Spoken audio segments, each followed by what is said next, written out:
Сәлем баршаға. Елордада ерекше театр ашылып жатыр. Менің бұлай жүргенім үйреншікті емес, ерсі көрінеді, солай ғой. Өйткені телевизия мұндай батыл қадамға әлі бара қойған жоқ. Ал театр өнердің шексіз екенін ерекше жандардың таланты арқылы көрсетпек. Олар бүгін сахнаға шығады, бүкіл әлемге біз бармыз, біз де сахнада өнер көрсетуге құқылымыз деп жар салады. Қанаттылар инклюзивті театры. Қош келдік.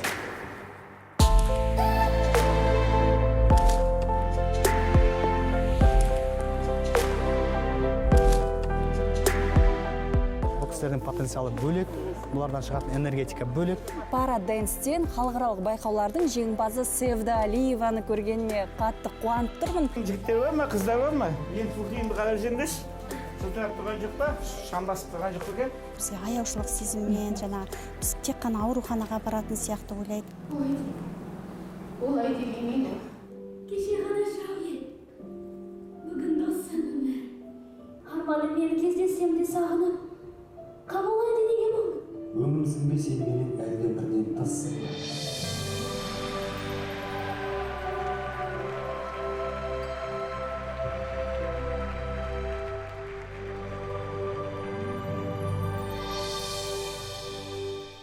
Енді Америкада инклюзивті театрлар өткен ғасырдың 60 жылдарында, Ұлыбританияда 80 жылдарында ашылды. Енді елордада осы театр ашылып тұрған, е? Кеше бізге Біріккен ұлттар ұйымынан келіп, кішкене түзету беріп кетті. Өйткені бұл елімізде емес, Орта Азияда осындай ерекше театр болып құрылып тұр екен. СНГ-де бар театрларымыз, олар тек қана құлағы нашар еститін адамдармен жұмыс жасаса, бізде әр топтағы барлығы кіріп жатыр. Сондықтан біз ерекшелігі болып тұрмыз.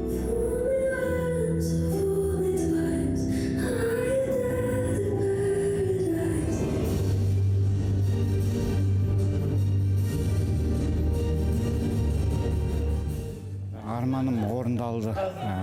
Осындай жасқа келген кезде, мына жастардың арасында үлкенімін да, бірақ осындайда білімім, актерлық шеберлік оқығаным жоқ, бірақ осындай бір себеппен театр ашылды, осында өнер көрсетіп жатырмын.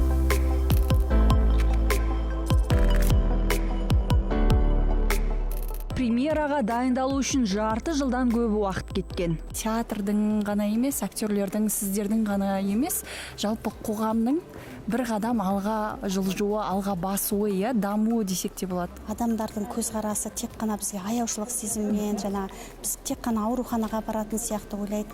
Ал біздерді мына театр сахнасында көрген кезінде басқаша бір әлемге деген біздің елімізге, жерімізде бір көп өзгеріс болады деп ойлаймын.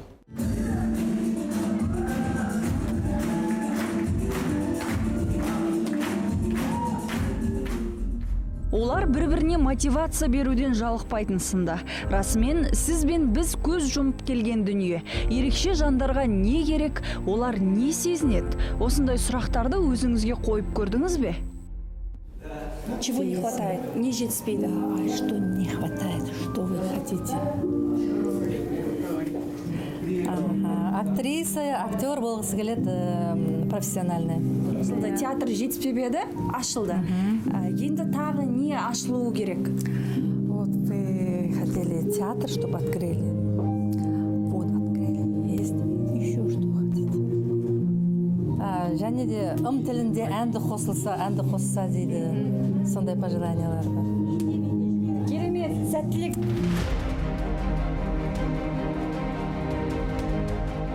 Көрермен жылады да, күлді де, соңында қошеметін де аямат. Әсіресе бишілердің өнері тәнті етті. Ваққа айтпақша. Музыканы естімейміз, көреміз. Біз дейді осың бармашылықтың төзімді. Сіздің өзіңіздің арбаға отырғаныңызға көп уақыт болған жоқ қой.